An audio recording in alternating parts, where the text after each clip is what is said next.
And we're up and running. Good evening, folks. Mobile Geezer and Ted here, although I'm here and I don't see Ted at the moment. Let's see. He's messing around with my head. He likes to mess with the old man's mind. Anyway, welcome, Six.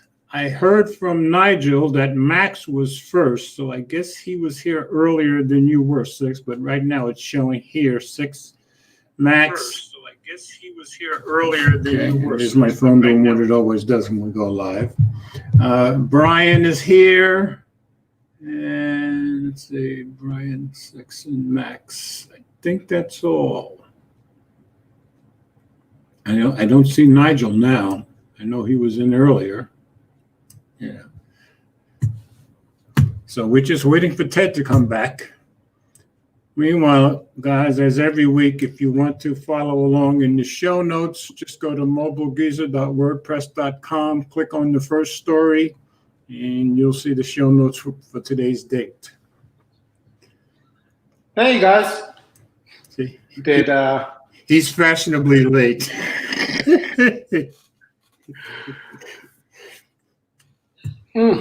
Sorry, guys. My camera is not letting me be great. The problem is I have it on this low f-stop number. Aren't you naturally great with a camera, no camera? No, that's just being complacent. Okay. Focus. What are you? Oh my God, this. Fuji X-H1, guys. Great photography or stills camera. Not iffy. Now it looked, for a second it there looked perfect. Okay. Yeah, it's perfect now. Okay. Every time you move, it gets a little blurry and then it comes right back. Really, to be fair to it, I am like off at an angle, so it's like I'm teasing my face too as the camera. No, so well, it's like we already knew you were off. You hang around with me. How could you not be? Anyway, I hope everybody had a good week. I had a good week at work. And I'm running way behind on videos. I'm doing my best to catch up. But now that I'm working 3 days a week again, it's not so easy. Anyway, having a good week of exercise as always. Actually, George, Max was actually first. So let's give the young boy some props. That's what I said. I said Nigel told me Max was first. Oh, yeah, he was second. Yeah, Max was first. Nigel was second. He's not even in here right now. And Six was third. And then Brian came in. I think that's all that's in here at the moment. What is this green on my face? My eyebrows. Are you green with envy or what? My shawl is green, Today's brought to you by Starbucks. Yeah, I can't have green because if I have green, you'll see right through it because of the green screen. Today I decided to go with Doctor Who, so I have Daleks behind me. Anybody who knows Doctor Who knows what Dalek is. Anybody who doesn't know Doctor Who has no idea what I'm talking about. Those are the people that don't watch Doctor Who. They're just going, okay, George. Look, Ted is giving us sound effects. Okay. Whenever you're ready. Yes, of course. I'm clicking on the first story. Remember, I can't share it until you allow it. Sorry, guys. I'm actually at a different location, and I'm having a staycation at the moment. Oops, someone's getting me out. So I'm not in my usual location, hence the teething pains with the different lighting and all that. We can hear the difference because it's slightly echoey. But I mean, you're easily understandable. It's just very slight echo. Yeah, there's no carpet on the floors. Okay. That make all the difference in the world. But Brian, I caught most of that show, and yeah, he was. I could see the smoke coming out of Jerome's ear, and he will be making a guest appearance of some sort. So okay, good. As we go through the stories today. Now, if you guys go to the website and look at the stories, you're not going to see two YouTube stories that we're going to go through because I didn't feel I could publish the YouTube story on my website without asking, and they're both Jerome's, but since I didn't ask him, I wasn't going to publish them. But we'll go over and we can share them if you want. Not publishing. I'll take the heat. It's on my channel. Okay. Well, then you share those two. All right, I've got the first one up if you want to go with it. You're in charge. There you go. Apple's first mini LED device to be new iPad Pro. Now, don't get it twisted, guys. There's the no leak rule is in effect, but I'm just making an exception with this one because leaks about an iPad are, they're not blown out of proportion and, no skin off anyone's back. And given all the releases that we had on the regular iPad Airs and the iPads, I thought, for us holding out for something better, this story was relevant. Okay. Okay, let me just get the. Now you've got the black background. That looks good. I like that. It's not a background, but. Well, it looks, in the small box, it looks like a black background. It makes your pink stand out. We're wearing almost matching colors. Complementary colors. Exactly. Okay, so the first Apple device to feature a mini LED display will be a new iPad Pro, according to Ming-Chi Kuo, who is an Apple analyst, long-time leaker. His stuff usually pans out. Kuo reports that the mini LED display components will be mass-produced in the fourth quarter of this year. That's 2020, ladies and gentlemen. Yep. Though it's unclear when the new iPad Pro would actually release. See? Mm-hmm. So that's why I respect him as a leaker. Doesn't do too much speculating. Last year, Kuo predicted a third quarter 2020 launch for the new iPad Pro with improved display technology. That didn't really pan out, though, did it? No, it didn't, thanks to the pandemic. Apple's last updated its iPad Pro lineup back in March. Apple has long been rumored to be developing 6 devices with a new display technology, which offers similar benefits to OLED, like localized dimming for deeper black and higher contrast, without the downside of burning. It does this by using an array of thousands of tiny LEDs as a backlight, which can be turned off and on individually to offer a sharper contrast between bright and dark areas of an image. That's cool. Now, in March, Kuo said these 6 devices are a 12.9-inch iPad Pro, a 27-inch iMac Pro, a new 14.1-inch MacBook Pro, okay, a 16-inch MacBook Pro, a 10.2-inch iPad, and a 7.9-inch iPad Mini. Mac rumors reported at the time the iMac Pro was reportedly due to launch in the fourth quarter of this year, while the new iPad Mini was said to be coming at some point this year. It's unclear if these planned releases dates have shifted due to the coronavirus pandemic. Release dates aside, Kuo said that Apple is accelerating its adoption of the new display tech. Apple has reportedly now has more mini LED suppliers to choose from, pushing down prices. Kuo predicts that 30 to 40% of iPads shipped in 2021 will feature the new display tech alongside 20 to 30% of MacBooks. Apple's iPad Pro lineup could use the premium new display technology after the announcement of the new 10.9-inch iPad Air last week. I feel sorry for you about that iPad Air now. With an updated chipset, a USB-C port, and the support of the Apple Pencil and Magic Keyboard, the new iPad offers many of the flagship features of the iPad Pro at a much cheaper price. Even if it misses on the 120Hz refresh rate, a mini LED display could help the new iPad Pro stand out from the rest of the lineup until the technology becomes cheap enough to use everywhere else. Yep. But he said it's also coming to the 7.9-inch iPad Mini. So, right. Yeah. So I guess this year wasn't the year to buy iPads. So you should have waited, all you iPad buyers of 2020. Should have waited. I bought one. I'm happy with it. Should have waited.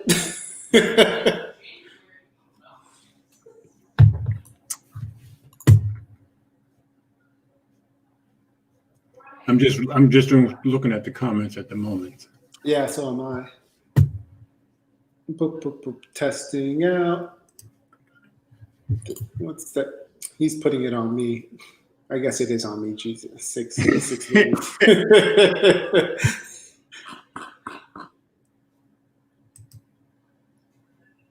But It's how are you liking? it's How all are on you? you. It's all on you. I'm like that kid in the what do you call Express? What's the name of that movie? Polar Express? Polar Express. I'm like, I didn't do it. I didn't do it. It's all him. Oh, Eleanor just subscribed. Thanks, Eleanor. Oh, and I don't even see Uh, it yet. and yeah, I never saw that movie. I don't know how I Never even seen guessed. Polar Express? Nope, don't even know how I Wow. correctly guessed that movie. I guess I'm good at Okay. charades. I watch it every year. Okay, I've got the tweet up. The next one. But yeah, let's talk about my future purchase. Really, I'm happy with my iPad hardware. In terms of hardware, the only thing I would really want for is more storage. Okay. Yeah, I've been happy with the iPad Pro since I've got it. So All I really want, for the iPad to do is just, it relies in the software. Well, no. If the iPad Pro could come with a Touch ID, I would love that. I'd love that. okay. But most of what I want for the iPad is mostly software in terms of better HDMI out, so it takes up the whole screen of whatever I'm casting on. Right. More useful AirPlay, more a progress bar for when I'm transferring and exporting files. Yeah, that would be great. What do you mean more useful AirPlay? Whenever you try to put HDMI out on the full screen, the only way to do that on an iPad is to use AirPlay. Okay. So that would work with things like YouTube, or Right. Netflix. So if you connect, your HDMI to your iPad, if you're on Netflix or YouTube, it'll show the full thing. Okay, gotcha. But then if you also have to once you use AirPlay, you have to pay attention to the audio because it'll use the cable as the audio or the dock as the audio. Right. You'd have to tell it to you have to tell it to outsource it to somewhere else, like your AirPods or somewhere else, Okay. another Bluetooth device. It's really a lot. That's why I mean more streamlined AirPlay. Did you see Brian's comment? Yeah. Okay. Yeah. Because you haven't seen Polar Express, you have to say bah humbug. The funny thing is, the old guy went to the newer Christmas movie. The young guy went to a Christmas movie from the 40s. Humbug. Exactly. Bah, humbug. Humbug. No, you're not going to make a good Scrooge. You don't sound mean enough. It's not Christmas. That's because it's not Christmas. Okay, I'll buy that. All right, that's the next story. All right, now, are you going to read this one since you brought up this tweet? I guess you wanted to talk about it. Yeah, this week, ladies and gentlemen, the Samsung Galaxy S20 Fan Edition was released, and the specs, 6.5-inch Full HD Plus with 120 Hz AMOLED display. None of that, adaptive refresh nonsense. 865 CPU, 6 gigabytes of RAM, micro SD card slot, 4500 milliamp battery, nice water ingress protection, 12 megabytes main ultra wide and 8 megapixel telephoto shooter and a 32 megapixel selfie. And ladies and gentlemen, it has 5G and currently selling for $700. But if you pre-order, you can get it for the low price of $600. Which with all these specs and Samsung, that's a good deal. Jaime Rivera was saying on Pocket Now last night. He said it's just released and it's already discounted. So basically, I see this. This is like Samsung is taking the playbook off of what's they called Apple when they released the iPhone 10 and then they released the iPhone 10R later. Yeah. So I think that was the release strategy they were going for. Yeah. Which is why they released the S20, and then all the way during the holiday season when people are going to be doing shopping, they released this more affordable option Right. that, maybe it will be discounted cheaper through carriers and all that. Personally, though, I think it came out too late. I think you can find an S20. Are you excited for it or what? Yeah, I'm excited at more options, more affordable options now. Yeah. Once again, smartphone, you're getting a lot of smartphone. Yeah, and you're getting a smart slot, and you're getting the at a 700 hertz. Like I think this is like 95% of a Galaxy S20. I agree. And this is like 98% of a Galaxy Note because this has a SD card slot. Exactly. The Galaxy Note doesn't even have that. This has a 121st refresh display. Yeah, at this point, if I didn't have any of the three of them, I would choose the fan edition. Yeah, I'm in that boat as well now. Yeah. I'm thinking I'm actually probably going to get another. I'm going to be replacing my LG during the fourth quarter. It's the problem is the carrier, and it does have some bugs, like the focus peaking feature isn't working on this camera. So problem is I wasn't sure what I was going to replace it. I was thinking I was going to replace it with the Sony Sony 5 Mark II, but I don't know when life gives you lemonade. Well, yeah, when life gives you lemonade, you have to, gotta drink it. I'll buy that. Yes, 6 Louise, it does have DeX. Sorry, I'm looking for the thing to cast your question. Yep. Yes, 6 Louise, it does have DeX integration. Which, I don't know if you heard about xCloud, Mobile Geezer. No. Using DeX and Microsoft xCloud is their cloud gaming platform. Oh, I did vaguely hear about it. Yeah. So you can play like AAA game titles, Red Dead Redemption, all from your smartphone. And with DeX, you can cast it to a bigger screen, easy peasy. So. Yep. Exactly.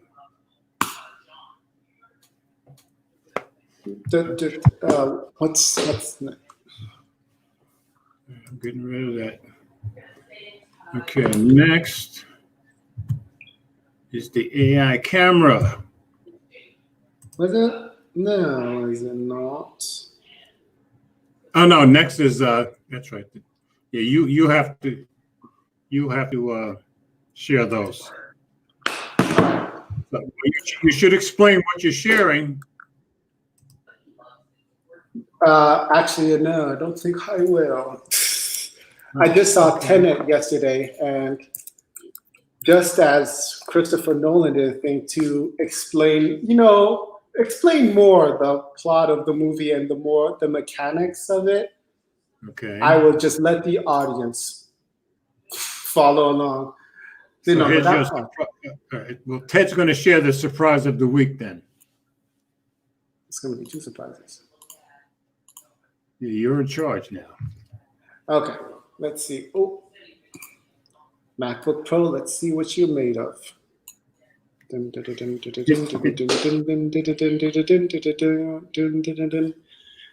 really should only take up.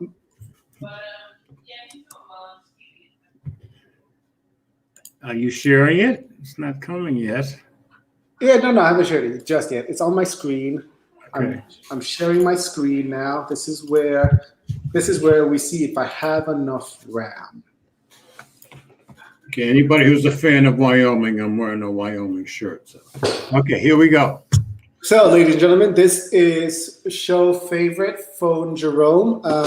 You should go subscribe to him if you're not. Phone Jerome at Phone Jerome, and he's talking about another. There's a Verizon exclusive of the Samsung Galaxy S20 Fan Edition that has a 5G ultra wideband.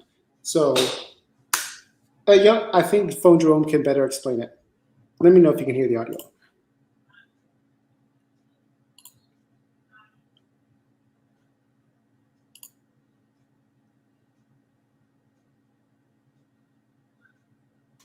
Not hearing it here. You're not hearing it? No. Let's see. Stop sharing. It's playing in my AirPods. Maybe I have to disconnect my AirPods for it to play. Yeah, maybe you have to go into the settings in audio and click disable audio processing. That might do it. And try it again. Mic. It is in the mic on my lapel. Speaker. HDMI. Headphones. Headphones built in. No, I'm saying go into the settings. Audio I already have that ticked. Go into the StreamYard settings, click on audio, and try clicking disable audio processing. See if that does it. Anything? And no one. Doesn't show you hitting the button yet. I am disconnecting my AirPods. I should have asked Mike how Mike did his when he. Oh, yeah, I played one once and the sound came through. Okay.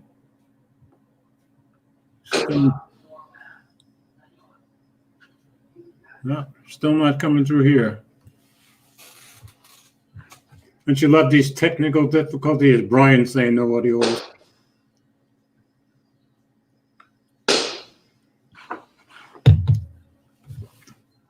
Okay, I don't know why, but I can't control it. You're in control, so it would have to come from your end.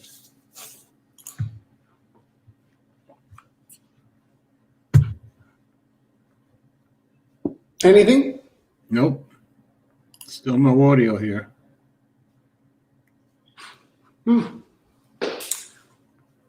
No audio. Well, and that is true because now I can't hear anything. You did try to disable audio processing thing, right? Come on.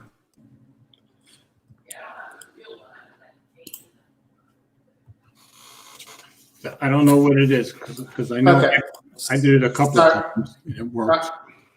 All right, so you're going to have to tell him about it. Yeah. What were you saying? Verizon will have a special edition?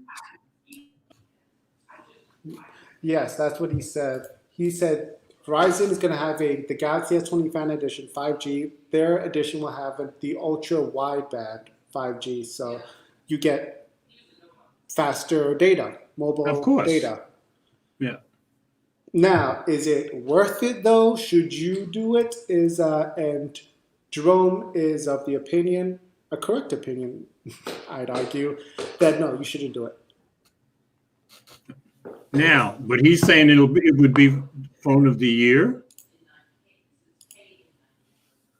He won't say that because the Pixel 4a 5G or the Pixel 5 has not been announced yet. Yeah, that makes sense. Is that right, George? Yep. See, that's what. That makes sense. That's what he's saying right now. He's like, okay, let's stop sharing that. And you had another one right behind it, right? No, yes, I did. Yes, I did. We can always discuss it. Oh, see, Brian says makes you want to throw the electronics into a wall until you realize how much you paid for them. That's true. Okay, what's the next one? Are we going to the AI camera thing or not? No, I'll describe it. What's the next video? Okay. You figured it out. Yeah. No, I didn't figure it out, but I remember what the second story was about. Okay, so the second story by Jerome was that I would play for you guys, but I can't figure out audio at the moment, was Jerome was happy at the Pixel 5's price at $700, I think. Let's just get to the next story. Yeah, I thought he said a couple of days ago that would have been too much. I thought he said a couple of days ago that if it comes in at $700, he thinks it's going to be DOA. That's what I thought. Actually, and I think that's what he was saying today too at his stream. Okay. Why would it be too much? Because the 485G would probably be the better buy, wouldn't you think? I don't know. Phone hasn't been released yet. I'm willing to talk about it. All right, I've got it up. Okay, who's reading this one, you or me? Because you're the camera guy. All right. I'll take this one too. This is on. Yes, you will? Yeah, I will. Okay. Sorry, Joe. This is on petapixel.com. Oh, they hear me talk enough, trust me.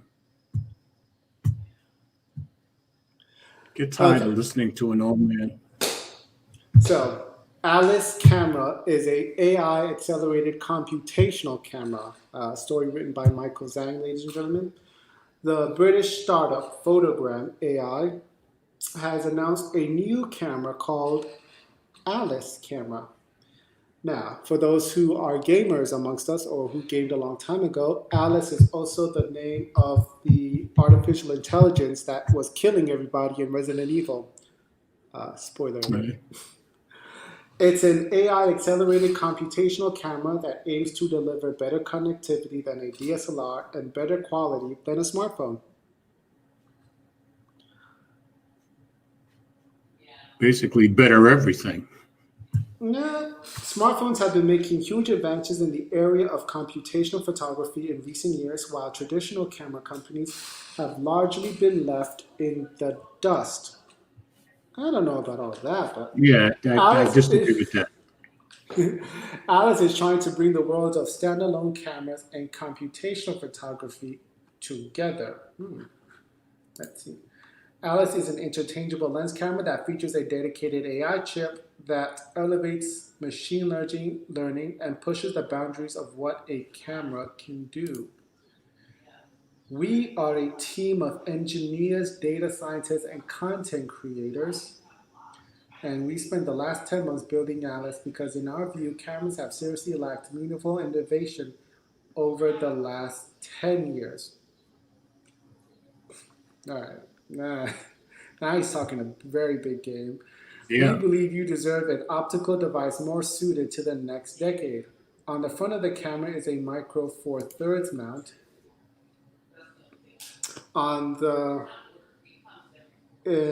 behind that, or in front of that mount, is an 11 pixel quad Bayer HDR sensor, which features large pixels for low noise and high dynamic range. All right, the ignorant guy will speak up. What does quad Bayer? What's Bayer? I don't know Bayer. Other than that.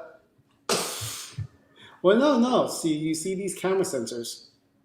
Just like humans, George, they are prone to headaches. So you're actually right.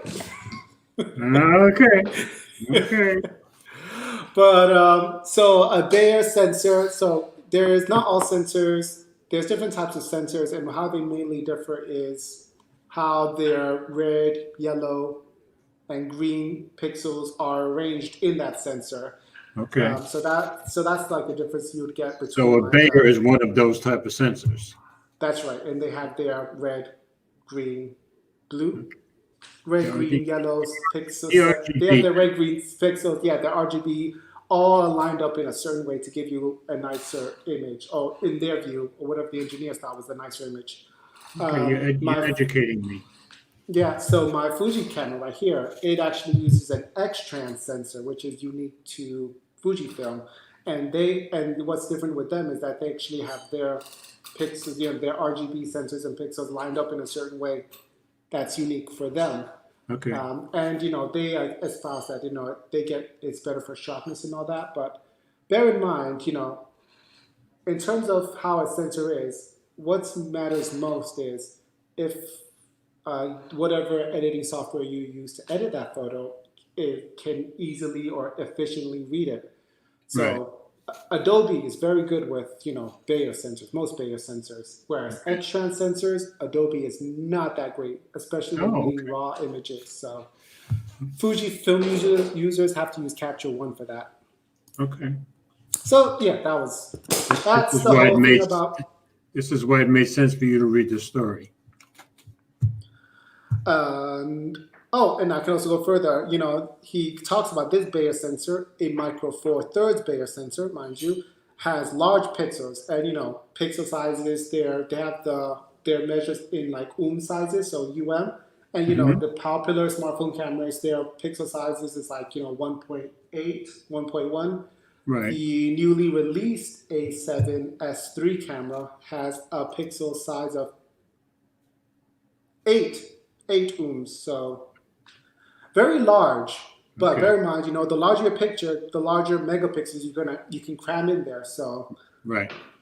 So if you see a camera that has like uh, I don't know, like 108 or 64 megapixels, you're going to assume that okay, it's pixel binning. That means it's not actually going to output a 64 megapixel Right. image. You're probably going to get like 12 only.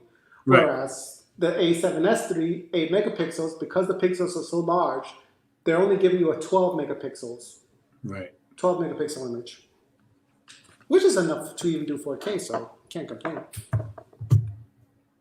Right. You're Okay. continuing on, I assume. Yep. So Okay. let's see. So if we go to this images, let's look at. Oh, actually, no. Let's go look at the images afterwards. The All right. back of the aluminum body camera has a universal phone mount, which just pinches the phone in place. That's designed to have your phone serve as a screen of the camera using the companion app. Since the camera and the phone are linked wirelessly, oh no, I'm not gonna count this. The phone can use an external monitor at a distance as well. I don't like that wirelessly bit. I preferred if it was a wired connection. You'd rather have it wired? Okay. Yeah, more stable, definitely faster. The smartphone system will allow easy camera firmware and app updates as time goes by. AI will purportedly help improve everything from autofocus and exposure to the camera's color science. Other features and specs of the camera include an aluminum body, Wi-Fi connectivity, electronic image stabilization, a micro SD card slot, USB-C charging, 3.5 mic jack, and a 4K video recording. Photogram AI says Alice is currently under the concept in the concept prototype stage and will be launching through an Indiegogo crowdfunding campaign in the fall. The company is taking pre-orders from interested customers who can put down a £50 or $64 deposit on their company website. The company is aiming to officially start the production of version of Alice to customers in the summer of 2021 with a retail price of $955. As with any type of product at the stage Alice is currently at, there's always a chance that it ends up as vaporware and you will lose your contribution and your deposit if nothing comes from it. So, That's happened to a lot of people. Yep. All right. Now you wanted to go through the images, right? Yeah, why don't you show them those images and describe what you see? That's actually something I have pertaining to the story. That's right, Back to the top. So you see, And there's the body of the camera. I guess that's what a smartphone being used as the monitor. Yeah, you see the smartphone here. Yeah, I kind of like that idea. Now I'm saying I kind of like the smartphone being used as the monitor.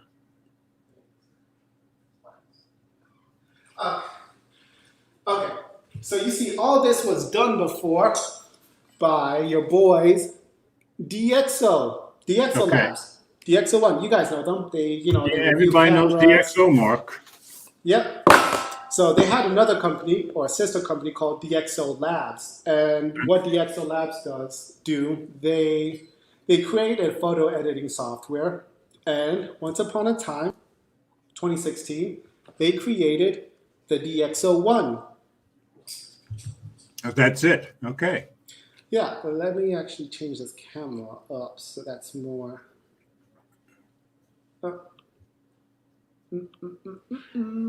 You want the article to stay up, or should I take it off? You can take it off. Okay. I assume you should. But yeah, it was this device right here. The DxO1. 2016, they released this device, and it was sold for $700. Pretty much the price of an iPhone 6s, which was I guess what it was marketed to be used with.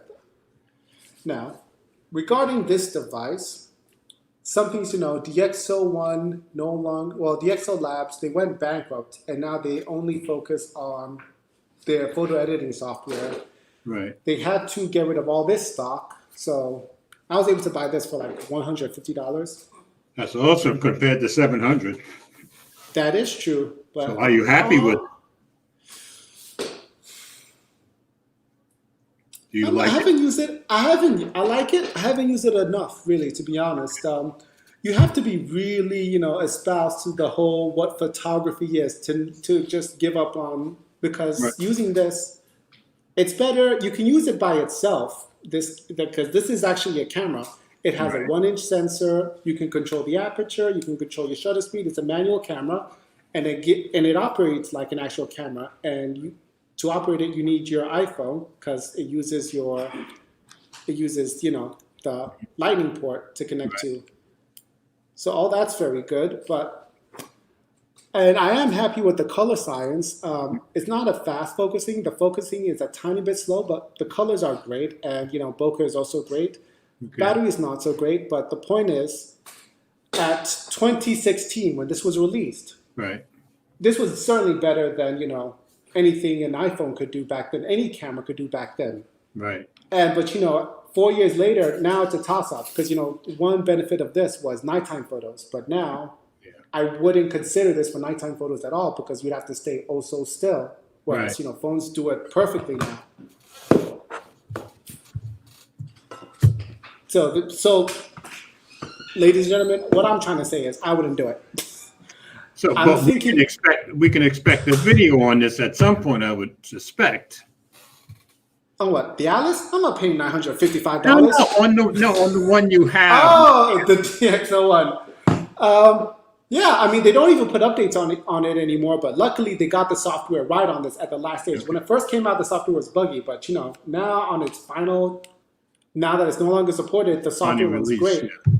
Yeah, but again, like the lessons I've learned from this is it maybe it's great for the year one, but then, by year two, smartphone photography will overtake it. Like Yeah. it'll make it less cumbersome. Yeah. The only real advantage of this Alice camera that these guys are making is that you can change the lenses. That's the only real advantage to you? The only one. Okay. The only other company, Red. You remember that Red phone? They were the only ones that said they were going to do that. And what happened to them? Well, that was a terrible phone, period. It was a terrible phone, but people could put up with it if it was like, okay, but it's a phone, and I can also use it as a camera, and I can use any lens I have with it. Yeah, So but they could have used it in a professional setting, but what ruined it was Red is supposed to be one of the best cameras in the world, and their phone camera absolutely was terrible. Even MKBHD said so, and he loves Red cameras. yeah. What was terrible about it again? Oh, it just didn't perform well. It was just a lousy performing camera all the way around on the phone, and everybody was like, so they can't make a good camera on the phone. And it was terrible. It was really bad. Yeah, but here's the thing. If they had just kept up with it, like I know it came with last year's specs. I think it was an 835 processor when everyone was using 845 or 855. But if Red had just stayed on it and continued updating it, I agree. And you'd think DxO a company that charges $50,000 base price for a camera could afford to keep up with it, but I guess they didn't want to. Because that's what DxO1 did. They kept up with it. The software was buggy, but they kept up with it, and now the software is reliable and stable. I mean, that company ended up going bankrupt in that pursuit, but I think Red has more leverage than DxO Labs. I would have thought they should have kept up with it too, but they didn't. They just abandoned it immediately. So it might have been their most famous user, who is Marquez. When he said it was terrible, I guess they said, "Well, that's it. We're done." Well, no, they could have just kept up with it. At least get the camera app to be usable, and then bring out that mod they were talking about to say mod that allows you to put lenses on it. Then people would be like, "Ooh." People would have certainly reviewed it a second time if they had brought out that mod. Yeah, I agree. But they just they just gave up. Yeah. So based on that, if Red can't do it, a multi-million company. Red can't do it. What does this startup have? Well, it sounds like they have a bunch of brainiacs who think they can do what other people haven't done. That's one thing. Whether they're right or not, I guess we'll find out. History has said no. That's true. I bank on history. I would too, actually, since that's my favorite subject anyway. All right, I've got the next story up, and I'm sharing it now. I will read it if you want to put it up. Yeah, it's coming up, George. Okay, this one surprised me, actually. Okay, this is on gizmodo.com, and in case any of you missed it, you can follow along at my website, mobilegreaser.wordpress.com. It'll be the first story. You can click on the link. You can click on all the links I'm clicking on. All right, next year, you'll be able to use Microsoft Office without a subscription. Thank goodness. That surprised me. Hallelujah. If there's one thing we could do without next year besides, well, gestures and everything, it's subscription services. I like gestures. Peacock, Xbox, Game Pass, Disney Plus, Adobe Creative Suite, Apple Arcade, Stadia, HBO Max, CBS All Access, Netflix, Hulu, Spotify, Amazon Prime. Even our shoes on George, pop quiz. Go ahead. Which one do you think is the most expensive? Of these, of the ones you just named, I don't know how much Peacock is. I'm going to guess Stadia. How much is Stadia? You tell me. Yeah, Stadia, I think. I don't know, but Adobe Creative Suite is $53. If you can get a deal, Adobe is $53 a month. A month? Yeah. That's a lot of money. I think if you get the deal, if you beg, they'll give it to you for $53 a month, or if you snoop around. A month? Ideally, what they would like to charge, I think, is $75 a month. Well, I would say that's for professionals, not for everyday people. It's ridiculous. Yeah, I mean, they give you everything, all of their suite, but they do offer, for photographers, they give you Photoshop and Lightroom for $10 a month. Yeah. And just recently, they just started offering each and every one of their apps for a subscription price. But even then, the cheapest one is $10. Some of them range from $20. This is why one of my main editors is Adobe Premiere Elements, because I pay for it one time and I'm done. I don't want to be paying them $50-some a month. It's ridiculous. Well, if you pay the full price, it'd be $75 a month. A month, unbelievable. Okay, even our shoes on sale for monthly payments. Kind of makes you pine for the good old days when you pay a flat fee for something and it was yours. That's true. You can still do that with some things, obviously, and subscription services aren't going away. But now that everything is an endless bill cycle, it would be nice to just own something. Microsoft seems to have gotten the memo because it plans to release a new subscription-less version of Office in 2021. Spotted by PC Mag via Windows Central, Microsoft makes a brief mention of this in an Exchange Team blog published yesterday. Microsoft Office will also see a new perpetual release for both Windows and Mac in the second half of 2021. The company said no other information about the new Office is available at this time.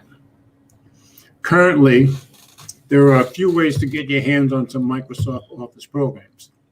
You can access them for free on the web, the same way you would Google Docs.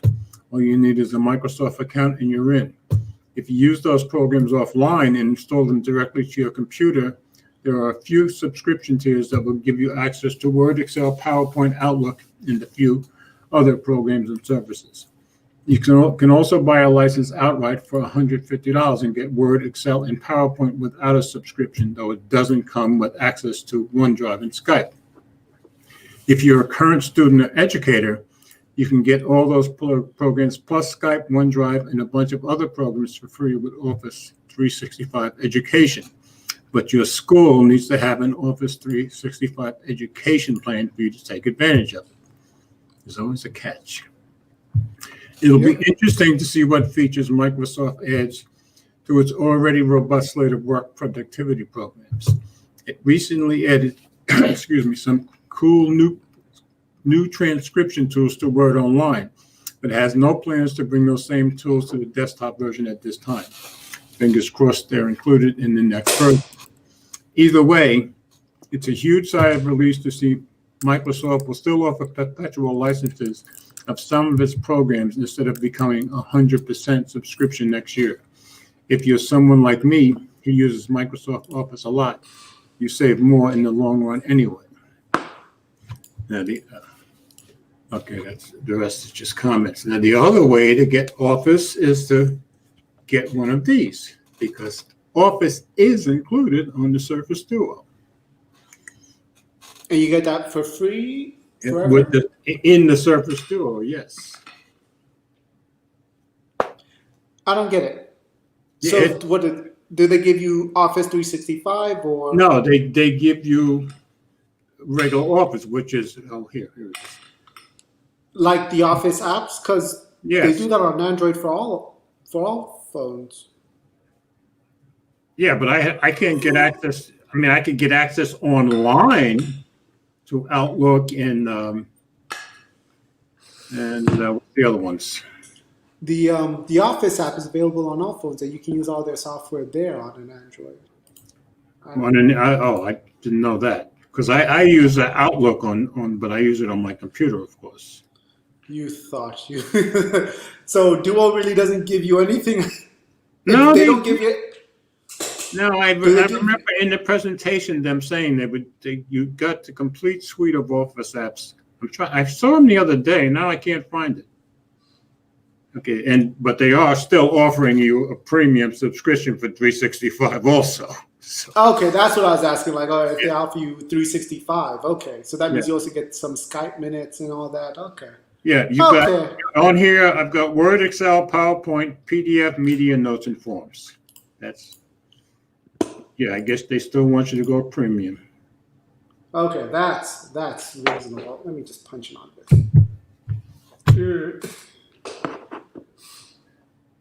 Down, boy. Yeah, Brian. Yeah, Mr. Good old days. So do I. I like paying a flat fee for everything and be done with. So I thought this story was good. So that's like the end of next year, or at least what they say towards the end, right? I like the sound of that too, to be honest. But anyway.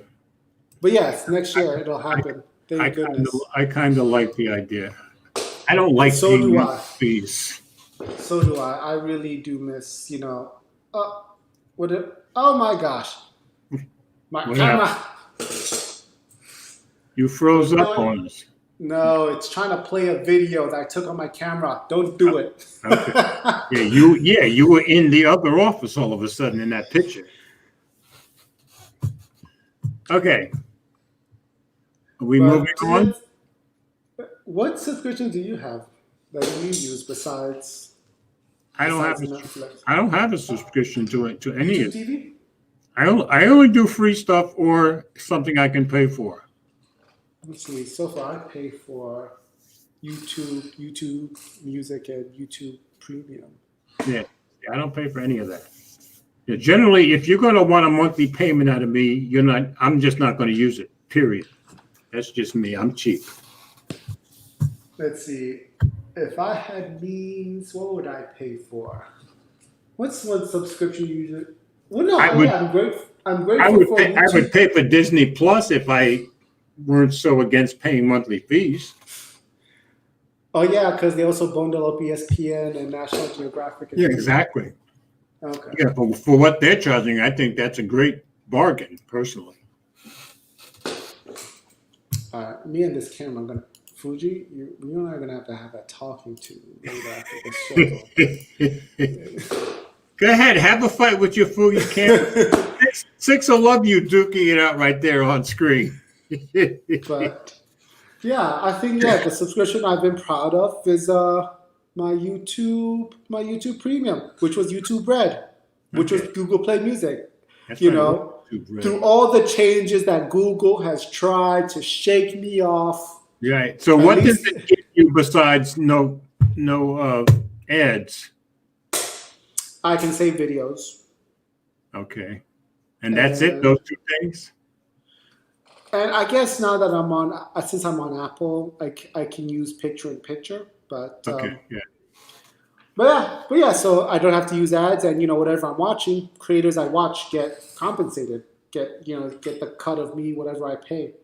Okay. Yeah. See, the ads don't bother me enough for me to pay a monthly fee for it.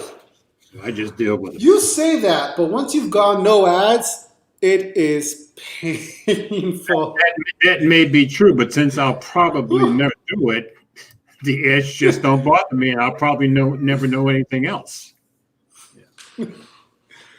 What other? I would be more excited for this office being free if I was a college student. Back in those days. Well, of course you would. Of course you would. But to me, at some point or other, Office always comes in handy, especially Word, Outlook, probably PowerPoint at some point, and maybe even the spreadsheets. But of course, Google Sheets will do just as well. Yeah, I use Google, and now for like PowerPoint and stuff, or the PowerPoint give, I'm using Apple's Keynote. So okay, it's between Google and Apple. Their free services have been great. Yeah. Okay, next story. Next story. This is going to be all yours because I don't want to express my opinion. What is it? Oh, California. The car guy. Oh, you're afraid they're gonna ban the cars in Enterprise? Oh. No, I'm not afraid. I have more basic disagreements. Well, let's put it this way: the governor of California and I are on opposite ends of almost everything in life. Okay, and what he's doing to the people of California right now, never mind. Oh, that came in a very differently. Yeah, my earbuds. That growl. All right, this is on npr.org. Okay. Okay, bear with me while I get the story up on your G8X. Yep. Before I relegate it to just being an MP3 page. And you still have Brian's comment on screen. In case you forgot. It's like forgetting to turn off a signal, right? Let's see. California governor signs order banning sales of new gasoline cars by 2035. Yep. California will phase out the sale of all gasoline-powered vehicles by 2035 in a bid to lead the U.S. in reducing greenhouse gas emissions by encouraging the state drivers to switch to electric cars. Governor Gavin Newsom signed an executive order Wednesday that amounts to the most aggressive clean car policy in the United States. Although it bans the sale of new gas cars and trucks after the 15-year deadline, it will still allow vehicles to be owned and sold on the used car market. Okay, I have a question. He signed an executive order, and they'll have to stop selling new gas cars in 2035. So he can sign an executive order, and it becomes law just because he signs an executive order? Doesn't that seem strange? Or I mean, yeah, he's in the executive branch of government, so yeah. But normally executives don't pass laws. Congressional bodies do. A Senate does, or a legislature does, or a House. You know what I mean? So I'm just wondering how he can just sign it and it instantly becomes law. I never heard of that before. Have you? I mean, so much as the law, it doesn't require any sort of things like funding and whatnot. Okay, I just never heard of that before. Anyway, that was my question.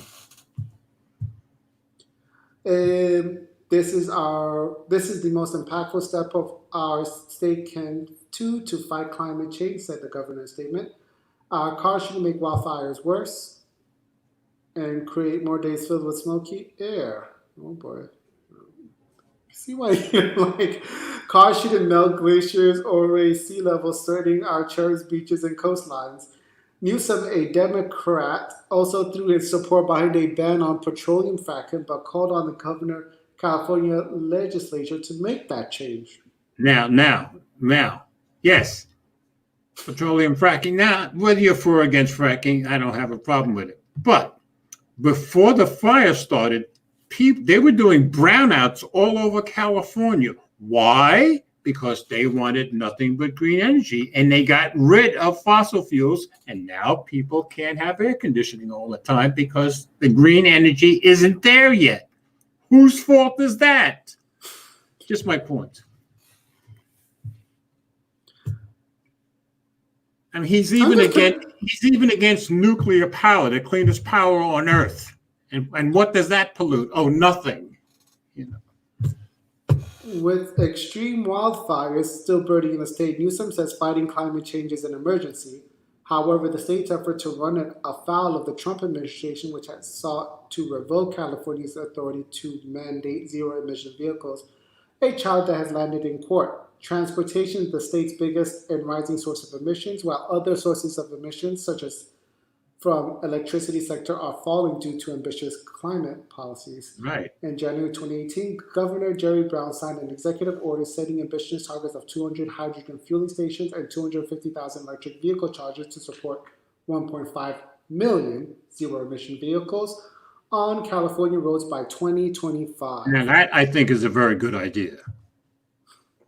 The number of zero emissions being sold in the state has been on the upswing in recent years, although they accounted for fewer than 8% of all new cars sold in California last year. The California-based Coalition for Clean Air praised Newsom's executive order and said it was committed to helping fully implement the new policy. The governor's executive order is a meaningful step in addressing the climate crisis and protecting the health of Californians. The coalition said in an email to NPR, electrifying transportation will also create jobs and help California move forward in its economic recovery. Jessica Caldwell of Edmunds, the online resource for automobile information, said many automakers have been guilty of setting short-term targets for their electrification strategy that never came to fruition. This rule, if implemented, establishes a specific timeline that they all collectively need to adhere to. Caldwell said California is a major market that automakers desperately need to maintain sales. A spokesman for the Institute for Energy Research, a think tank that often sides with the fossil fuel industry, called the move by Newsom another silly distraction from the real problems. Driving cars is not what causes forest fires or makes them worse. If people want to drive electric cars, they'll buy them. You don't have to eliminate the competition. Kreuzer also pushed back at the notion that electric vehicles are zero emission. Electric cars might not have emissions at a tailpipe, but they do have emissions at the power plant. And that's true. To make electric cars, you have to use fossil fuels in the factory. That's a fact. No. Yes. The battery pads. Yeah, Tesla's battery pads doesn't use fossil fuel. I would no, to make them you need fossil fuel. I was watching a video with Elon Musk, and he was saying the same thing. They're hoping to get to the point where they won't need fossil fuels in the plant. But right now, if you want an electric car, you have to use fossil fuels in the plant, no matter who you are or where you are. What fossil? They didn't specify. He's hoping it'll get rid of it one day, but he admitted, you have to do it that way. That's the way it's done, And I agree with the guy in the final paragraph who said, "What has the wildfires got to do with cars?" I can understand you wanting cleaner air, but they didn't cause the wildfires, So I don't get that. Well, maybe they did. Because of all the emissions, they led to more greenhouse gases in the climate, and thus climate change. I don't buy it. It didn't start a fire. It didn't start a forest fire. I'm sorry. And this guy start a fire. It didn't start the fire. It didn't light the match, but it created the he's the making dry. It sound like it caused the fire. I mean, that's ridiculous. It created the dry leaves and the less rains. And there was a paragraph in here where I actually shocked myself and agreed with him. I can't remember. Where was the one? Where was the part with Jerry Brown? Because it was just above that. Right there, Jerry Brown in the January 2018. I agree. Putting more hydrogen stations is a very, very good idea. And I agree with him about Trump on the thing running afoul with Trump administration. I probably would come down on the governor's side on that one because I don't think the federal government or Trump has the right to tell California how to make their laws. So I shocked myself agreeing with him.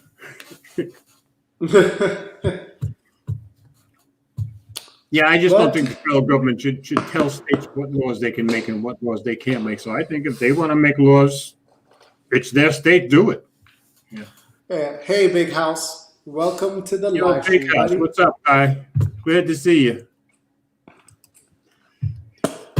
Let's see. I'm actually in the process of purchasing my first vehicle for the first time.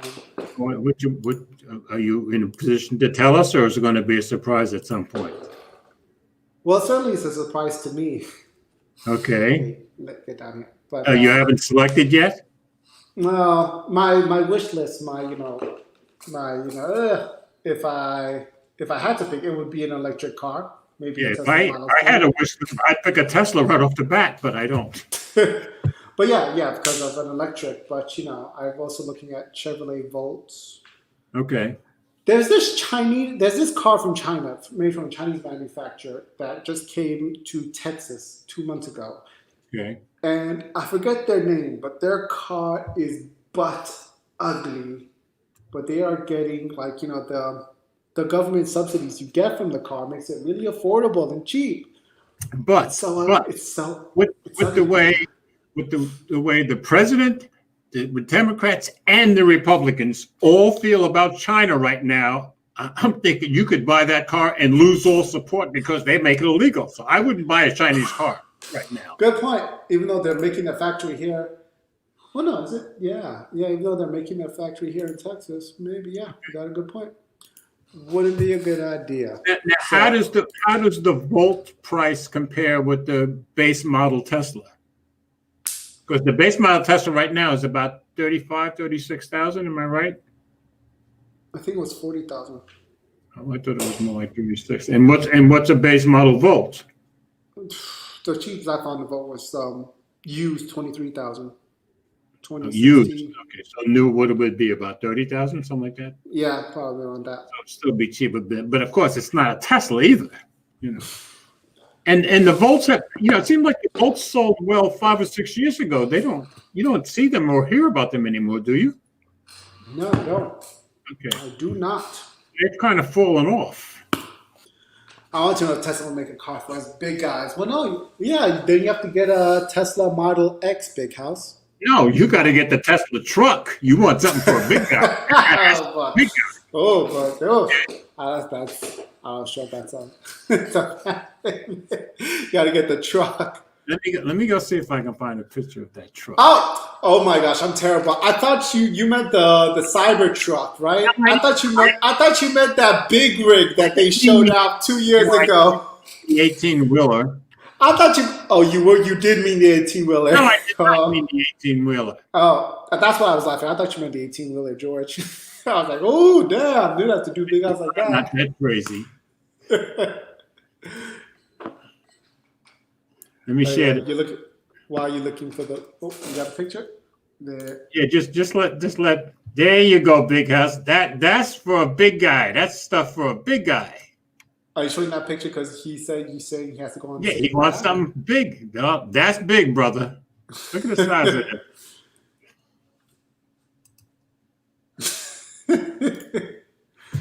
So Tesla does make it for you. Just wanted to point that out.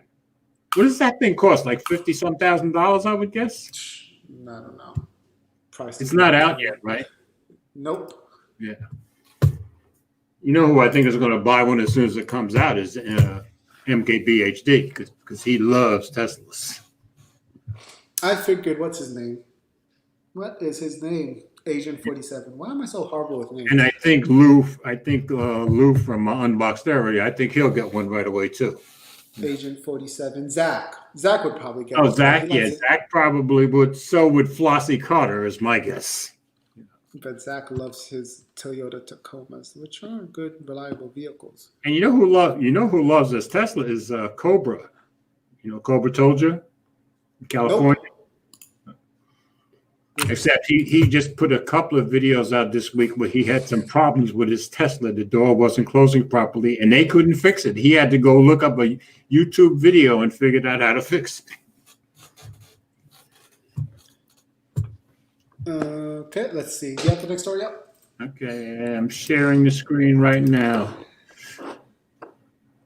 Okay, I've got it up. All right, this one's mine, right?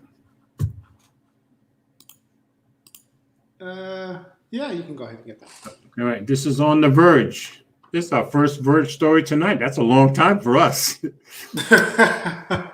Amazon's full hardware event, the 13 biggest announcements. We saw new Echo devices, Ring updates, and even Amazon's cloud gaming service. Amazon just wrapped up its full hardware event, and it was packed with a number of big announcements. There are a number of new Echo devices, such as the spherical redesign of its tried and true Echo. I like that. Amazon showed off improvements for Alexa, including new security features. That's good. We saw a bunch of new Ring devices, one of which was a drone that can autonomously fly around inside your home. I didn't see that. And Amazon finally took the wrap off its long-rumored cloud gaming service, Luna. That I've heard about. If you want the play-by-play, check out our live blog with commentary from Dita Bond. And if you want the rundown, check out right here. Amazon showed up. I think that looks so cool. A new spherical Echo, Echo Dot, and Echo Dot with clock. Amazon showed off a totally redesigned Echo with a new spherical look. It has Zigbee support, functions as an Amazon sidewalk bridge, and has premium adaptive sound from Dolby. It will cost $99. That's cheaper than the original was, and released October 22nd. Do you know what an Amazon sidewalk bridge is? Because I don't. Yeah, it's a network that Amazon created for the devices to talk amongst each other. Oh, okay. Didn't to know. create like a mesh network. Okay. Amazon has also brought the new look to the similar Echo Dot $49.99 and Echo Dot Clock $59.99. They're available for pre-order today. And the new Echo Dot Kids Edition designs have a cute panda and tiger designs, and they'll cost $59.99. They're also available for pre-order today. The regular Echo Dot ships on October 22nd, while the clock model ships on November 5th. Alexa can also now recognize and respond to children's voices with new voice profiles for kids. That's cool. I'm looking for a picture of the new dots, but I don't see any. Okay. The new Echo Show 10 can move its screen to look at you. That's right, I read about that. Amazon's new Echo Show 10 smart display is attached to a motorized base that automatically moves to face you as you move around the room and interact with the device. Wouldn't you find that a little creepy? Yep. Yeah, that was my first thought. The smart display will now cost $249.99 and pre-orders begin today, although there's no exact release date yet. The Echo Show 10 is also getting Netflix. Also, already lets you watch Amazon Prime Video and Hulu, but now it's getting support for Netflix.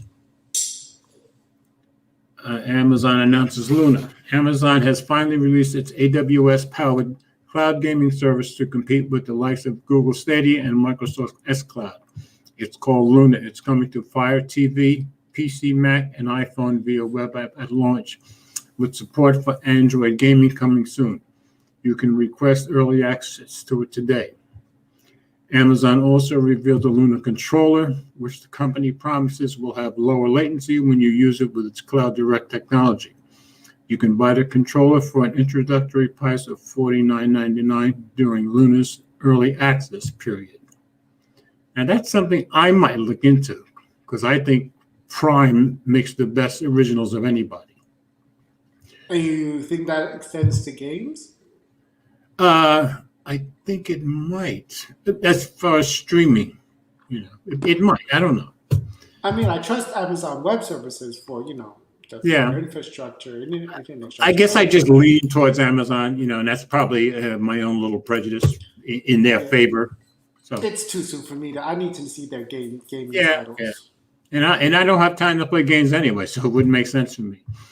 Ring is launching the Always Home Cam, an autonomous security drone for your house. It can patrol your home on its own and return it to a special dock to charge up its battery. It's set to cost $249.99 and will ship next year. So now I've got a camera turning every place I go and a drone. This is starting to feel an awful lot like Terminator to me. Okay, new Fire TV stick. Amazon showed off a new Fire TV stick, which has HD streaming, Dolby Atmos, and comes with Alexa voice remote. It costs $39.99. There's also a new Fire TV stick Lite, which has simplified Alexa remote and costs a bit less at $29.99. Both will be available on September 30th. I'll probably buy that, the Fire TV stick. Amazon also took the wraps off a new Fire TV UI, which has a new look and starts from the profile page. The new UI launches later this year. Okay, Amazon announced a new set of Wi-Fi routers, the Euro 6 and Euro Pro 6. They support Wi-Fi 6, have a built-in Zigbee smart home hub, and work with Alexa. The Euro 6 will cost $129.99, and the Euro Pro 6 will cost $229.99. They're available for today and will ship on November 2nd. Were you applauding me or just killing a bug? I think those prices for those Wi-Fi routers are pretty good. Just my opinion. Yeah, I guess since they have to include Zigbee, and because they include the Zigbee. That sounds pretty good to me. Yeah. Ring announced a set of security cameras for cars, the car alarm and car cam. They'll be available next year. The company is also announcing Ring Car Connect, an API that other car manufacturers can use to integrate their car cameras into Ring's platform. Boy, they're really going for it. Ring will offer end-to-end encryption for video footage for free to all users by the end of this year. Free sounds good. Amazon announced the AZ1 Neural Edge, a chip developed alongside MediaTek that will help Alexa respond to voice queries faster by processing them on device.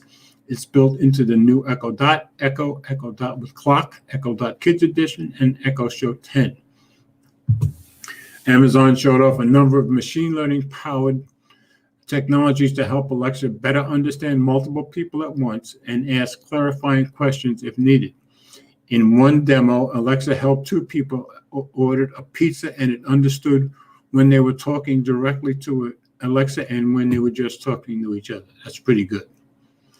As part of its efforts to make more sustainable products, Amazon said all new wall-powered Echo and Fire TV devices will have a new low power mode.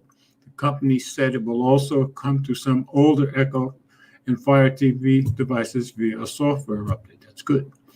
In addition, the company will be rolling out an energy dashboard to help customers understand how much energy their Echo and Alexa devices are using. I would think that would be minimal. The company also announced Alexa Guard Plus, which offers some new features on top of the company's free Alexa Guard security monitoring system. It costs $4.99 a month. So I didn't see the presentation, but it seems to me there's some pretty good stuff here. Did you see the presentation, Ted? No, I didn't. Okay. Yeah, no, but I'll be looking into some of this. I'm almost certainly going to buy the new Fire Stick. No, okay.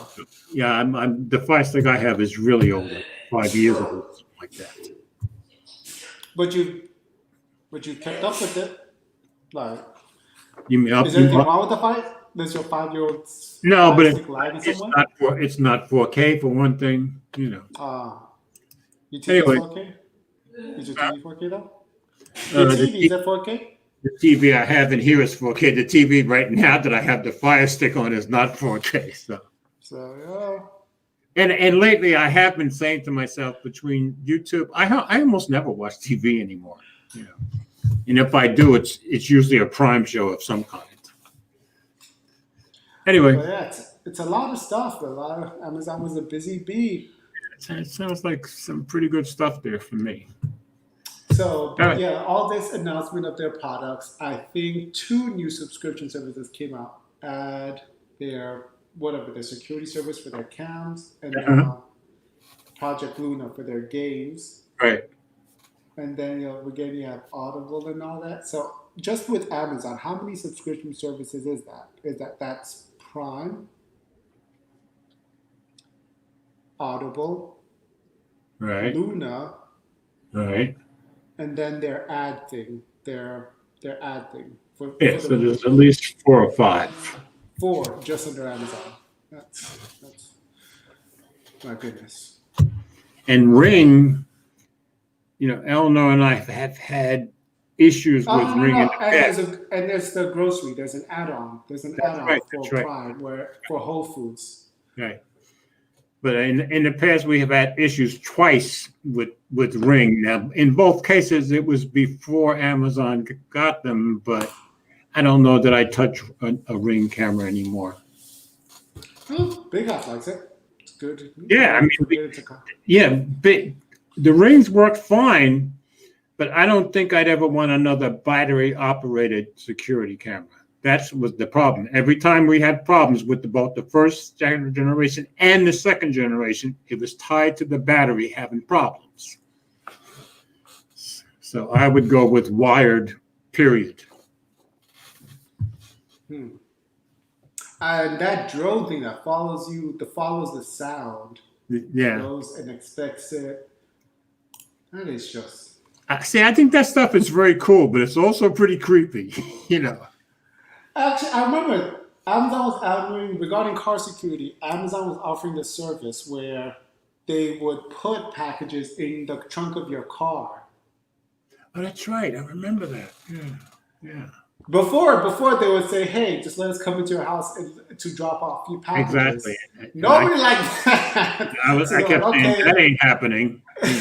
so they were like, "All right, let's just put it in your car instead." That makes And that makes better sense. But yeah, and I I wouldn't haven't let seen people anybody take advantage. open anything of mine to get in it. That's just not going to happen. And I haven't seen people take advantage of that thing. So now it's just, I just feel like Amazon is really doubling down and finding ways to get into They your go. life, your physical life, not just your digital one like No, yeah, Google I does. agree. I agree. But you know who's going to be coming for that next, don't you? It's going to be Walmart. In the end, Walmart and Amazon are going to be fighting for everything. Anyway, I just thought some pretty good products there, and I wouldn't be surprised if I ended up getting one or two of them. I don't know. In terms of devices, I'm not really. Amazon doesn't really do it for me. I mean, I bought their Kindle, and Well, I've always been impressed with the Fire Stick, and I've always been impressed at how many things you have access to with a Fire Stick. yeah, I mean the Fire Stick is good, but I always think if I was going to get like a TV add-on, I would just get the Nvidia thing, which is the best on the market. Which, I mean, don't get me wrong, Fire Stick is great for the price, Right. but And that's the like, thing. The prices has always been good, and now this price is lower than the original was, I think. So anyway, sounds pretty good to me. I'll be looking into some of this stuff. well, Yeah, you see what Big House said. Yeah, well, yeah. Walmart and Amazon both know they are both out to control your life. We will So see in terms who of wins. shopping, has anyone used? I don't know if any of my viewers have subscribed to Walmart's whatever that thing is called, their 2-day shipping thing for online shopping. Didn't it just come out? What, not long ago? Yeah, came out this month. Yeah. Or last month even. No, this month. I think you're right. Yeah. Okay. Yeah, I mean it's kind of their answer to Prime, or the startup of their answer to Prime, wouldn't you say? Yeah. Yeah. I think maybe I would go for that, if anything. Okay. I don't know. The old lady wouldn't probably think that. See, my problem is I am such a big lover of Prime. It'd be really hard to pry me away from Prime. Really hard. Okay, let's see. Let's go to the All right. the next story. I'm sharing the screen now. And this one is yours. And this is on Bloomberg. Oh, I keep forgetting. I'm on the final story of the day. Exactly. Bloomberg. Google to increase push for apps to give its cut in in-app purchases. Yep. They want their money. Yep. Google plans to push harder for developers to give the company a cut of the in-app purchases through the Play App Store, according to people with knowledge of the move. The Alphabet Inc. unit plans to issue updates guidelines as early as next week that clarify a requirement for most apps to use Google's billing service for in-app content downloads, game upgrades, and subscriptions. This system gives the company a 30% cut of purchases inside of apps on Android. So isn't that saying they want to do the same thing that Apple does? Yeah, pretty much. Yeah. Exactly. That's what I thought. Okay. While this requirement has existed for years, some major developers, including Netflix, Spotify, Match, and Epic Games, have circumvented the rule. Netflix and Spotify apps prompt consumers to pay using a credit card rather than their Play App Store right, account. I forgot about that. Bypassing Google's fee. Last year, Tinder started doing the same thing. More recently, Epic Games started letting players pay in-game upgrades for its Fortnite video game via a method that paid Epic directly. In response, Google and Apple pulled Fortnite from their app stores, and Epic sued both tech giants. When Google's updated guidelines are implemented, major developers currently not in compliance will be given time to update their apps and are unlikely to be immediately removed. According to the people with knowledge of the move, they asked not to be identified discussing private matters. As an open platform, Android allows multiple app stores. In fact, most Android devices come with at least 2 stores right out the box, and users can install others. Right. Most Android devices come with at least 2 stores right out the box? Really? Most? Samsung is one. Yeah. Who else has another store? Well, the App Store is the other, right? I mean, the Play Store is the other. That's 2 stores. Yeah, that's on Samsung. Let me check if my LG has a store. Like, what? I don't know what you're talking about here. Yeah, because most phone makers have some kind of store of their own. No, they don't. I would think that's what they mean. I know the Chinese ones do. Yeah. But Motorola doesn't. Like, if you're on stock Android, if your phones are on vanilla Android, like Motorola, maybe yeah, that's OnePlus, right. You're right. Moto doesn't. OnePlus doesn't. Or Nokia, they don't. Right, that's true. So I don't understand what they mean with 2 stores out of the box. As an open platform, Android allows multiple apps. In fact, most Android devices come with at least 2 stores right out the box, and users can install others. Nobody knows what the other stores are. For developers who choose to distribute their apps on Google Play, our policy has always required them to use Play Store's billing system if they offer in-app purchases of digital goods. We are always working with our partners to clarify these policies and to ensure they are applied equitably and reasonably. App Store's fees generate billions of dollars in high-margin revenue for Google and Apple each year. Some developers derive this as an unfair and unwarranted tax. Apple's App Store has the same requirements as Google Play for in-app purchases and billing. Both companies exempt purchases for physical goods. Apple's enforcement has been more stringent than Google's for Netflix and Spotify. To avoid Apple's fee, Netflix and Spotify require users to set up accounts on their website. That's right. And then log into the app on their Apple device. Apple does not let developers point users to outside websites to subscribe, but Google does. Match Group's Tinder still uses Apple's in-app purchase system, but earlier this week, Match joined Spotify and several other developers to launch a coalition to push for fairer App Store policies.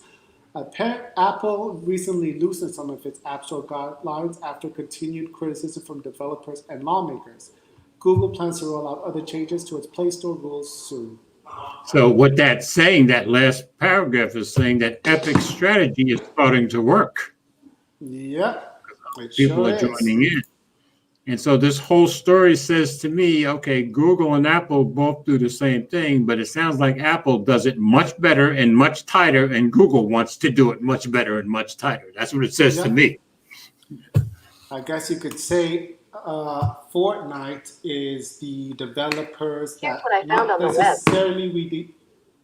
not necessarily we deserve, but what we need Okay. for developers. Somehow my Surface Duo thought I was talking to it. Okay.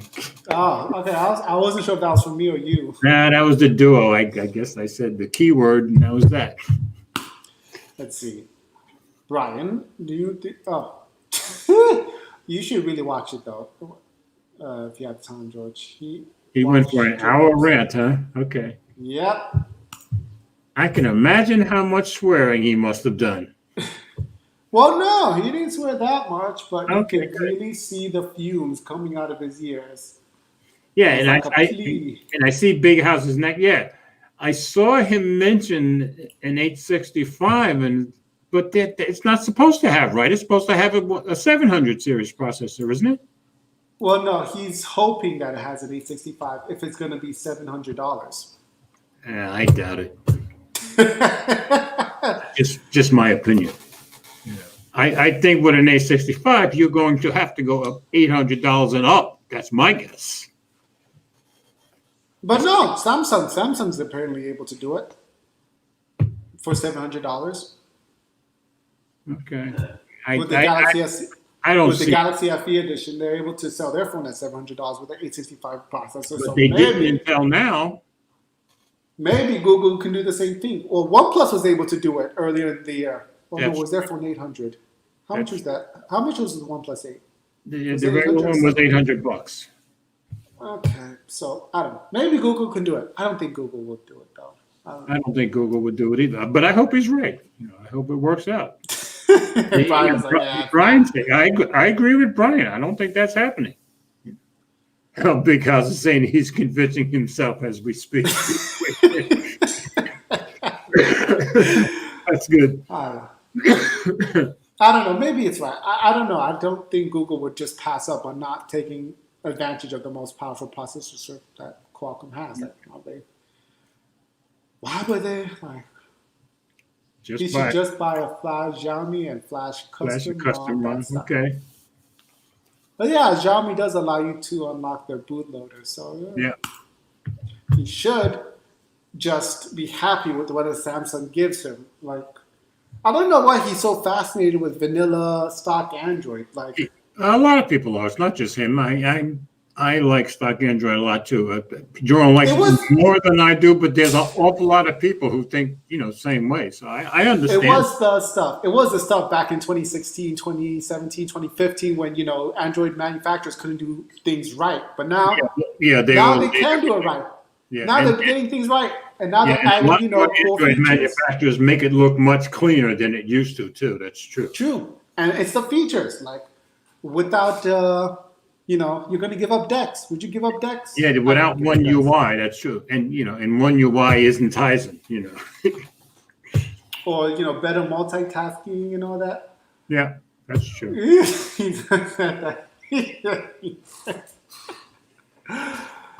Oh, my God. Curb stomps the Pixel 5. I agree. But once again, the phone isn't here. Really, this is the closest we've ever come to discussing with the fan edition. I think they kind of topped everybody for that price and for what you're getting. Especially OnePlus or DumbPlus. Who says that? Ooh, we know who says that. Especially DumbPlus. But yeah, I don't know. I think I'm gonna have a happy shopping. I have options. Especially with iPhone. If iPhone gives me another $700 to $750 smartphone, actually, Well, I already know with the new iPhone. I'm not going to go with the. I'm pretty sure I'm going to go to second highest, which I think is the Plus, right? Okay. Pro, not Pro Max. Actually, no. I think I'm going to stick with the 11. Yeah, I think I'm going to go with the 12 Pro. As right now, that's where I'm going. So. Brian's like, it's not awful. No, I agree. It's not very good. I kind of like One UI. I think it's pretty good. Heck, I have it on this. My S20. Oh, okay. What gets me though is you can get a used S20 for about less than $700. So Now, yeah. But that's nothing new. I mean, usually within a few months of Samsung releasing anything, it starts falling, right? Are you talking to yourself? It looked like you were talking to yourself. you're in the clear. You can go. How you're flipping between cameras, aren't you? Yes, just flexing my production values. Just I need to showing change the off. color temperature on this. I'm too green. Yeah, now here you're very green. Yeah. Well, okay, so let's see. Let's do the final plug. Well, the only plug on this channel. Go ahead. So, are you? I want to leave you guys with a nugget. Oh, hold on. Let me just tell this to my peeps. There you go. So I just want to plug the glowing rectangle subreddit by created by what's his name, Juan Bagnell, some gadget guy. Yep. And let me share my screen. Let's see. MacBook Pro, don't fail me now. Big House is making a good point. I need to upgrade my iPhone 7 Plus, but iOS is so simple I don't need anything else. That's true. That is true. Yep. Here comes the blood. Ooh, look at all that. Yeah, What just happened? again. Are you hypnotizing us? I need to upgrade my 7 Plus. Yeah, 7 Plus is a bit old. You stand to gain the most. You're winning, though, if you use an iPhone that long. Okay, Look at Brian's comment. I love it. Okay. According to Floss, used phones got corona molecules on it, along with people using them in the bathroom. Well, that's why you buy the phone soap along with it. So you just put in the phone soap, clean it with UV, and it's good. Yeah, but now see, with my molecules taken care of. With my LG Velvet, I have a sanitizer. So I could just stick it in the sanitizer and boom, 5 minutes later, I'm good. Oh, yeah, they gave you a sanitizer too. Wow. Yep. So lucky. Yeah, well, I got to find out time this weekend to at least do some camera stuff on both the Velvet and the Surface because I haven't given people any real samples yet. So I'm going to do that this weekend. Speaking of samples, did you catch my video on the LG G8X, the photo samples? When did you put them out there? Like a week ago. Did I see them? I usually see it. Was this a video? Yes, it was a video. Okay, then I saw it. I had to see it. I usually look at everything. Yeah. And Mr. Who's the Boss is at 5 million subscribers. He deserves it. Oh, this was years ago. No, this wasn't. Yeah, this was years ago. Oh, that was years ago. What's he up to now? Oh, no, this was in August. Wow, that feels so long. I thought that just happened. But no, that's not why I put it up. Okay. So it took this guy 7 years to hit 1 million. And then after that, 1 year to hit 2 million. That's what always happens. That's what always happens. And then accelerating itself. Yep, 8 months to hit 3 million, 6 months to hit 4, and then 3 months to hit 5 million. And I look at that. I think Flossie's around 1 million right now, isn't he? And and I look at the MKBHD. He's up around 12 million. But Unbox Therapy is always ahead of everybody. Yeah, you know why that is. He's around what 17, 18 million now. Yeah, I was saying you know why that is. Because of the Bengate? Yeah. Well, yeah, but it's not like he doesn't. Not because of the Bengate. Not because of the Bengate. Okay. What? Because of the iPhone giveaway. That scandal. Oh, the one with the truck full of iPhones? Yeah, and he only ended up giving what, 4 or 5? He didn't give away 7, many. 10? But I'll tell you, Not a truck full. I watch almost all the full episodes of Blue Later, and I tend to like them. I think he works hard at what he does. He does work hard. That's the thing. But he likes to run red lights. Yeah, well, that one was pretty phony. I have to metaphorically speaking. But I know the point why I bring up his Arun's tweet is that the algorithm on YouTube is something like compounding interest. It'll make you work really hard, to get up to 1 million subscribers. Right. Or it won't even like while you're trying to get up to 1 million, it won't even like, suggest your channels. Right. It'll instead give it to these other creators who already reached 1 million. So And they've always said that. So Novava's. we kind of all know that, right? But as you get more, they're going to make sure you get more. And, as you become an influencer in their eyes, that's how I see it. Don't you think? But yes, so the point of this is the glowing rectangle subreddit was created. Maybe Yes. you don't want your feed and your suggestion to just be filled with all these big creators, and you're just interested to find other homegrown grassroots stuff. He tells us why he created. He tells it in multiple episodes, especially on Mondays, right? On Monday mornings, right? He often talks about it. Yeah, Monday mornings. So, I mean, everybody has high respect for Juan Bagnell, but I still like looking at the big guys too.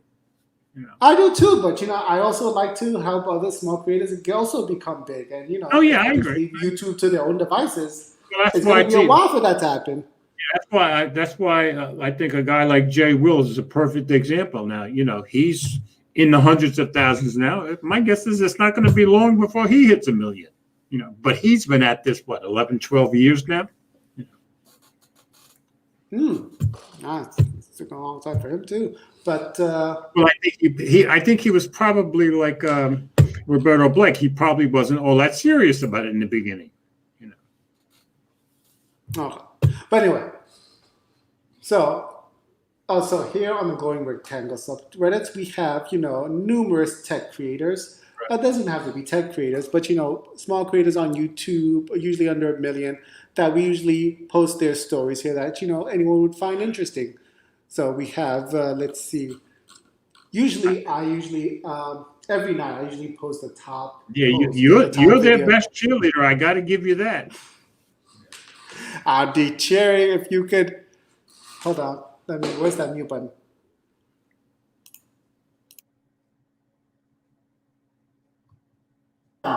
So the best story is by El Jefe, who is out of the hospital. Thank goodness for a speedy recovery, and I hope that little ticker of yours. I said little ticker. I hope your ticker does well. That's horrible. I don't know if you guys heard, but his Apple Watch gave him warnings yesterday that his heart was beating too fast. It's something about it, but I didn't have time to follow the story. I was between work and stuff. Yeah. So he's already out of the hospital. Yeah, he was stationary, and then all of a sudden his heart rate was over 110. Okay. So yeah, that's usually a sign to go to the hospital. And did he have health issues before that? I'm just most people do. He did. You get the occasional one that it's all of a sudden, I don't remember if he had any complications with health and all that, but cholesterol issues. They've released them, but he has to get his heart checked out. Exactly. But his story, he's out, he's released, and now his story. Let me give him an upvote. How much are these sound peats, by the way? Did you? I don't know. You have to watch the video. I thought you did. That's why I asked. His video got the top spot for today on Friday. By the way, it was Thursday. He got admitted to hospital. Good grief. Okay. And the second story is Trenton Marshall's video on the Google Pixel 5 or the Galaxy S20 Fan Edition. Which are you most excited for? Okay. So, but it's a nice variety that you get here. Look at this. You'll see can I say Hispanic or Latinx? Whichever is more PC. And then you have two individuals of color. And then a lovely lady from the Philippines. Look at that lovely variety. Oh, well, we all know. We know Issa. And then Bored at Work, or Colonel Singala, a man of a warlord. Another guy who's worked his way to where he is.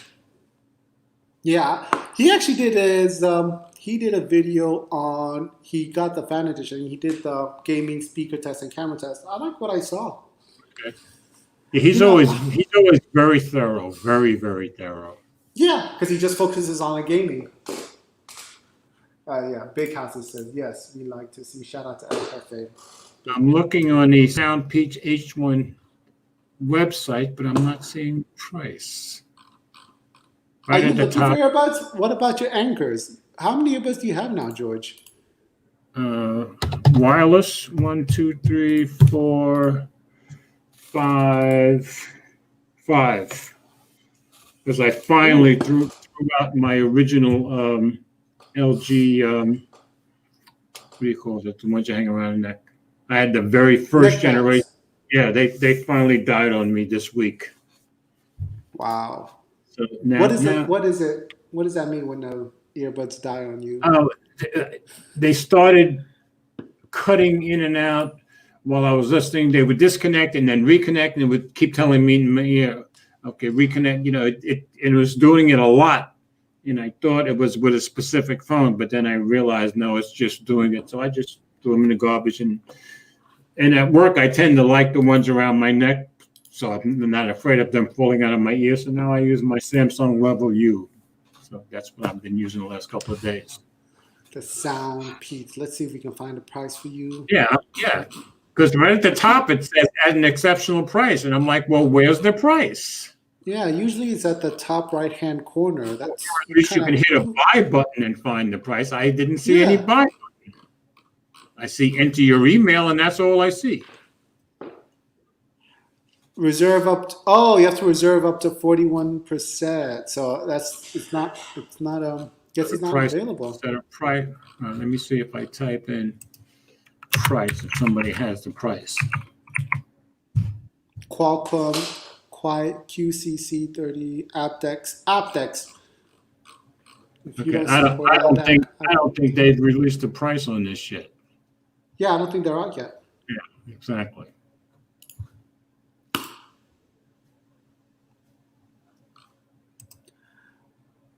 But as I was saying, so if you're on Reddit, definitely check out the Glowing Rectangle subreddit, and congratulations on that. Yeah, isn't that like Issa's always gotten, lately she's always near the top, isn't she? Yeah, I don't know how that is. Oh. I didn't think we're so concerned about a fashion perspective from tech, but well, she makes it interesting in her delivery, don't you think? Yeah, she does. Because I subscribed to her. I started subscribing to her about a month and a half ago, and she knows what she's doing. She makes it interesting. Yeah, I like her bubbly. Yeah, she's very bubbly. Yeah, her bubbly delivery is a lot of contrast to Joshua's. Joshua Vergara likes her bubbly. I guarantee you that. Joshua's is more comes across cool, calm, and collected. He's always Mr. Cool, so they make a nice mix for each other. It's an interesting contrast there. Yeah. But if you like a cool approach on tech or cool delivery, I think Dave Lee does it better. But I think if I had to pick cool delivery, I think I'd pick Jaime Rivera. Jaime Rivera. Yeah. No, he says his name too fast. That's definitely not a... Oh, he gets accused of that all the time. I mean, how are you going to tell a guy he says his own name wrong? I mean, come on now. Not wrong, fast. It's kind of like saying you're saying it wrong because you're saying it too fast. Anyway, I think he's like to me, he's like the Mr. Cool of the big shots. I vote Dave Lee. Dave Lee, yeah, he's pretty laid back. I still try to figure out the two lights crossed behind them all. What is that? Are those supposed to be lightsabers? No, they're just fluorescent lights. Okay. And I'm like, why just fluorescent lights crossed in back of them? I guess just to be different. Certainly nobody else does that. Issa does. The big guy says Issa does great covers of Xiaomi, and Realme, and she does because she was saying when she was on with TK Bay that they get so many of the mid-range and budget devices in India, and she gets access to all of those, even though she's in the Philippines. Interesting. Yeah. Oh, it's a good one, Mr. Mobile. Congratulations I thought about Mr. Mobile, but keep in mind he and Jaime go back a long way because he's worked together for years. But Pocket now. Jaime's a little smoother to me than Mr. Mobile, but Mr. Mobile's pretty smooth. I got to give you that. Yeah, he's currently enjoying a break now that he's hit 1 million Yeah. subscribers. How crazy was that on his video? It's like, now that I hit 1 million subscribers, goodbye. I didn't watch the whole video. I just saw the beginning of it, and I'd be like, well, everybody knew that was coming, I can remember when he was Captain Two Phones. Nah. I'm trying to be Captain Two Phones. Okay, I guess I'm trying to be Captain Three Phones because today I carried 3 phones to work. Which ones? I carried the Pixel 4A, and I had the Samsung S20, and I had the Microsoft Surface Duo. Because I have 3 phone numbers, so this is the first day I actually took all 3 of them to work. What I found is, since nobody's making a case for this yet, in my enterprise shirt pocket, I have a pocket up here. If I stick it up here, it's safe, so I can carry it to work. Yeah, D-Basket got you covered. Who? D-Brand. Yeah, and that's interesting you said that. Guess what I ordered last night? D-Brand skin. Oh, what'd you get? Like what colorway? Like you get a carbon, leatherback, wood? You got wood. Carbon look. Or did you get matte? No, I got a carbon look. Let me go see if I can look it up. Probably the quickest way to look it up is in my email. Big House concurs with you. He carries 3 Big House, what do you carry? What's in your pockets? Good for you, What's Big in House. your pockets? What's in your wallet? Let me go see if I can see. While he replies, let me guess. He probably carries something from Xiaomi, an Apple, his iPhone 7 Plus. Yeah, I think he's a big Xiaomi fan. And then I don't know. What's the third one? A Pixel 4a. That's probably okay. The man has taste. You got to give him that. That's what I'm guessing. Let's see if it pans out. Okay. Brian is calling you Mr. Deco Phones. Mr. What? Deco Phones. Okay. I'm getting there. Oh, okay. Yeah, I got the black carbon. The black carbon. Black carbon, yeah. Yeah. You know what I'm saying? Being with your brothers, I got the black carbon. You know what I'm saying?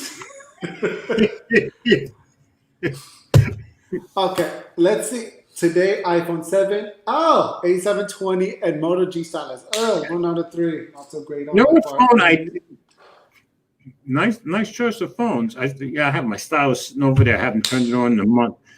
What phone I didn't get this year, and I'm probably not going to get, but I wanted to get, was the A71, but I never got around. I was too busy doing other things. Yeah. But I'm going to have to get one of those A-line of phones one of these days. But that's not how it's going to be next year. Brian is on Xiaomi Moto Edge and iPhone 7. Again, you good got choice. The Moto Edge? Wow. Is it the Moto Edge or the Moto Edge Plus, Brian? You know what it is, right? Brian's a very edgy guy. Oh. I couldn't resist that. Let's see. But I'm trying to find that LD. What I would carry. What's the what? There's a holster. If for those who carry a lot of phones, there's a holster. You mean like Mr. Mobile used to wear all the time? Yeah, the LD West holster, but $200. Yeah, I know. That thing was just too. I thought it looked very cool, but they wanted too much money for that thing. Was it $250?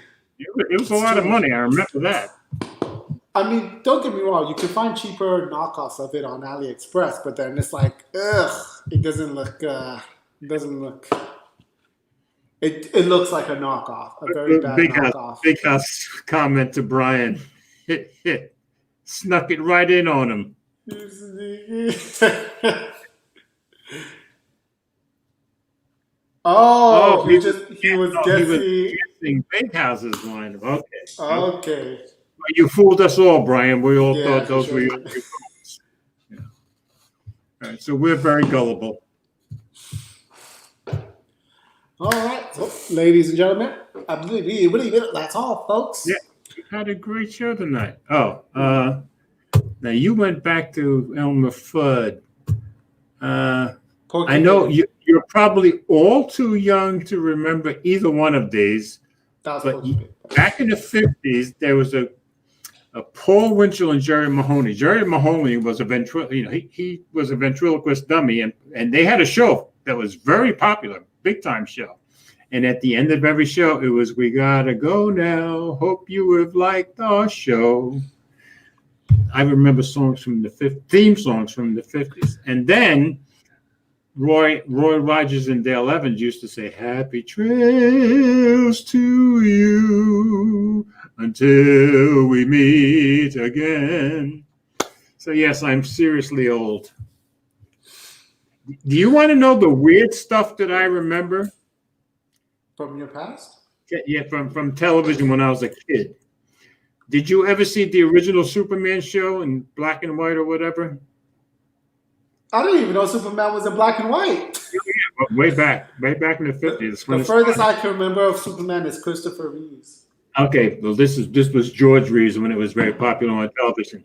I'll tell you how bad I was, how into that show I was. To this day, the opening of the show, he'd be flying overhead, and somebody in the crowd would say, "Look up in the sky," and somebody, "It's a bird, it's a plane." "No, it's Superman." And then the announcer would say, "Yes, it's Superman, strange visitor from another planet who came to Earth with powers and abilities far beyond those of mortal men. Superman, who can change the course of mighty rivers, bend steel in his bare hands, and who disguised as Clark Kent, mild-mannered reporter for a great metropolitan newspaper, fights in never-ending battles for truth, justice, and the American way."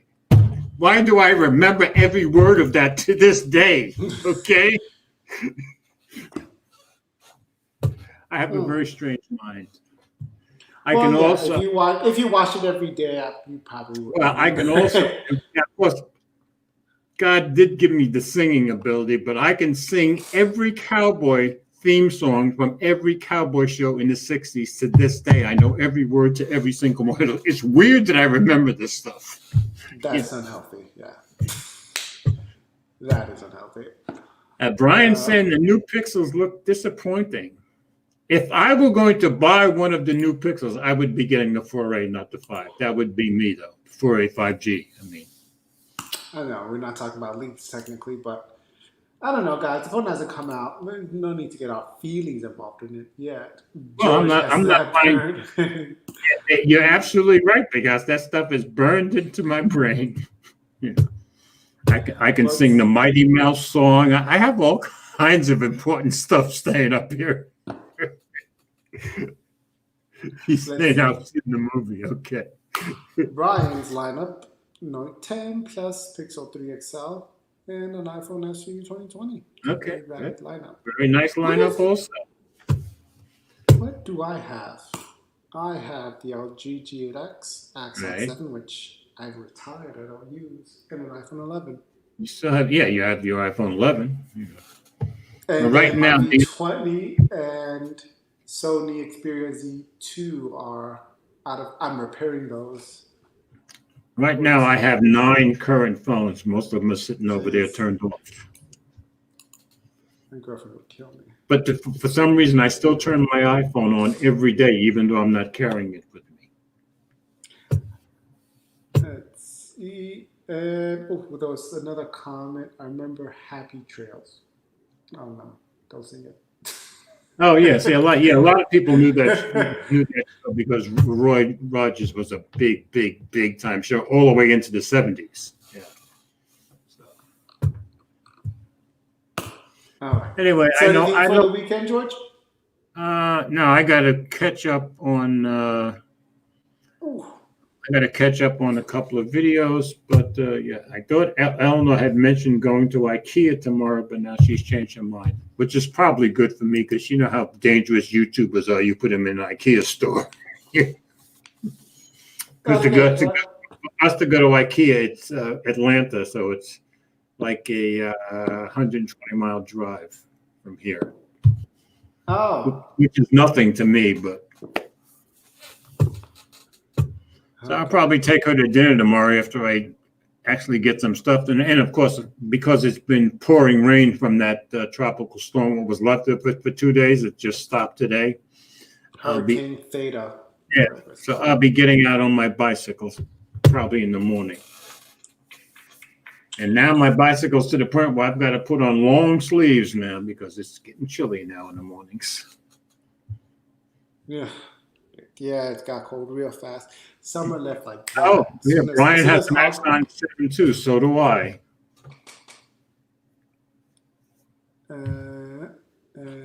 Okay. Well, ladies and gentlemen, thank you so much for watching our little show. Next Thanks, week, guys. You guys are very faithful, and we very much appreciate it. So next week, of course, it'll be back on the Mobile Geezer channel, and if we're lucky, we'll get either or and Jerome or Will, but we'll see what happens. Anyway, if Jerome comes, the audio will work. I'll figure it out. Okay. Do take care and hit the like and subscribe button. Thank you. There you go, guys. Thank you so much again. Everybody have a wonderful and blessed weekend. And Grab for subscribing. Okay. Good night, folks. Good night. The pregnant pause.